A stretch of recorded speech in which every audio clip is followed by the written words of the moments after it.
When it started, I actually knew what it was because of the symptoms. And I thought, well, I'm tough enough. I can whip this. And I came upstairs my usual speed, and I got to the kitchen, and I passed out right on the kitchen floor.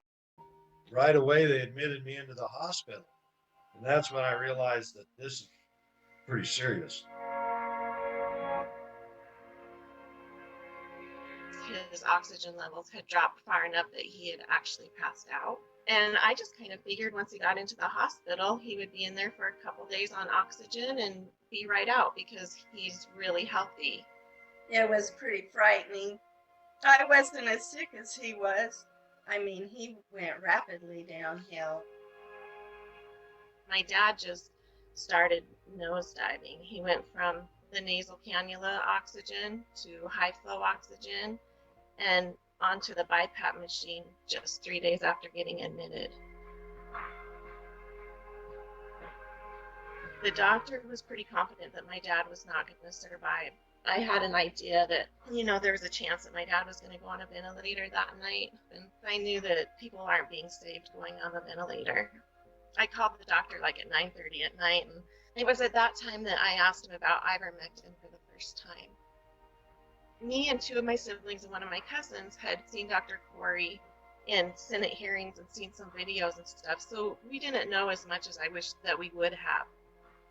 The doctor said, they've been having really good results with it. There's been a lot of good studies going through. I don't know why they're not pushing it through as a COVID treatment. And we started doing research and looking up a whole bunch of studies. And the doctor came in that afternoon and did his exam. And I said, if this was your dad, would you give it to him? And he looked me in the eye and he said, yes.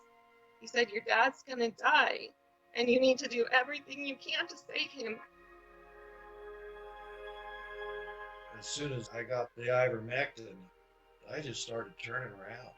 I could tell the first dose was changing how I felt. The second dose, I could feel a mental relief that I was going to be all right. We gave my dad the second dose on December 17th. He started turning around on the 18th, and he needed less and less oxygen every day. 4 days later, he was discharged from the hospital on 2 liters of oxygen. It was the ivermectin that did it. There's just no doubt in my mind, because to go from where I was to going back out, it's a miracle. I knew he was going to turn around with it. I had that much faith. They had lost every single person they put on a ventilator. They hadn't saved anybody as far progressed as my dad. I'm just so thankful for Dr. Corey and all the other doctors who were with the FLCCC Alliance and all the research that they have done to help save my dad's life.